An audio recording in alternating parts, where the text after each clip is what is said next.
Hello అండి, అందరికీ నమస్తే. నా పేరు పవన్. మనకి రైస్ తింటే షుగర్ లెవెల్స్ పెరుగుతాయని చాలా మందిలో అపోహ ఉంటుంది. మన దగ్గరికి వచ్చిన పేషెంట్స్ చూడొచ్చు, లేదంటే ఫీల్డ్లో కొంతమంది ఉండొచ్చు. వీళ్ళందరూ ఏంటంటే రైస్ తింటే షుగర్ వస్తుంది లేని వాళ్ళకు కూడా, లేదంటే షుగర్ పెరుగుతుంది అని ఒక అపోహలు ఉంటారు. దీని ప్రకారం కొంతమంది నిపుణులు ఏం చెప్తున్నారంటే కేవలం రైస్ తినడం వల్లనే షుగర్ అనేది పెరగదు, షుగర్ అనేది రాదు మెయిన్గా.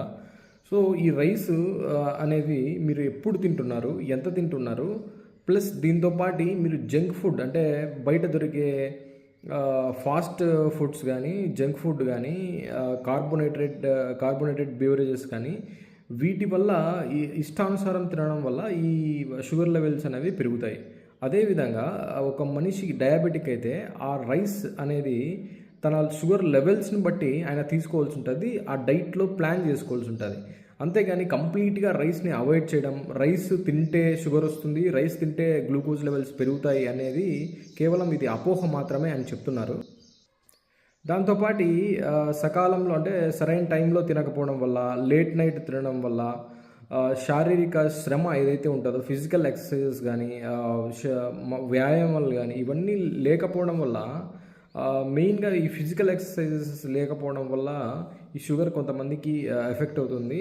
అది అట్ ది సేమ్ టైం ఏంటంటే మార్కెట్లో దొరికే వస్తువులు ఏదైతే ఉన్నాయో దానిలో నాణ్యత అంతగా ఉండట్లేదు కాబట్టి రకరకాల కారణాల వల్ల ఈ షుగర్ కొంతమందికి జెనెటిక్ పరంగా రావచ్చు, కొంతమందికి సరైన స్లీపింగ్ ఆర్డర్స్ కానీ, లేకపోతే విపరీతమైన జంక్ ఫుడ్ బయట దొరికే ప్రతిదీ, రోడ్ సైడ్ దొరికే ప్రతిరోజు వీక్లో కొన్ని 2-3 సార్లు తినడం వల్ల, లేదంటే వీక్ అంతా తినడం వల్ల, లేట్ నైట్ పడుకోవడం వల్ల, లేదంటే అర్ధరాత్రుల్లో తినడం వల్ల, సో ఇలాంటి కారణాల వల్ల, అన్నిటి కారణాల వల్ల షుగర్ అటాక్ కావడం, లేదంటే ఈ సైకిల్స్లో చేంజ్ కావడం, వీటి వల్ల షుగర్ అటాక్ అవుతుంది.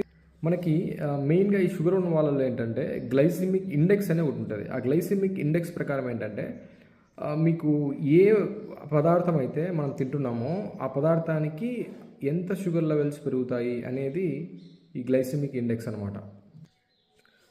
అదేవిధంగా గ్లైసిమిక్స్ ఇండెక్స్ అనేది తక్కువ ఉండే రైస్ ఏంటంటే మెయిన్గా ఈ బ్రౌన్ రైస్, మిల్లెట్స్, వాటిని మనం ఎంచుకొని గ్లైసిమిక్ ఇండెక్స్ తక్కువ ఉండేటట్టయితే ఈ షుగర్ లెవెల్స్ అనేవి కరెక్ట్గా మెయింటైన్ అవుతాయంట.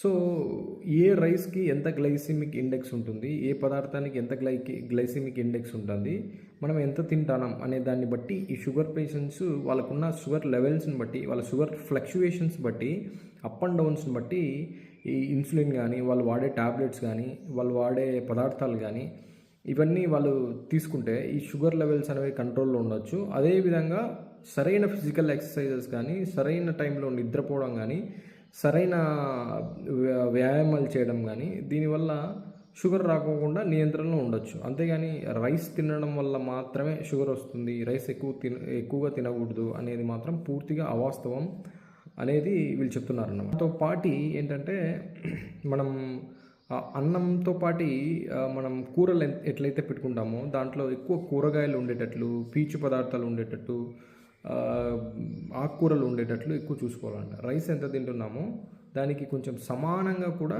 ఈ కూరలు అనేవి కలుపుకొని తినాలంట. సో దానివల్ల ఏమవుతుందంటే శరీరంలోకి మంచి ప్రోటీన్స్ కానీ, విటమిన్స్ కానీ, లేకపోతే ఇతరత్ర బాడీకి అవసరమైనటువన్నీ అందుతాయని వీళ్ళు చెప్తున్నారు.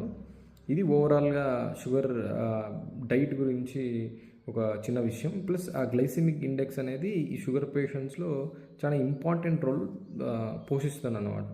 Okay, thank you so much.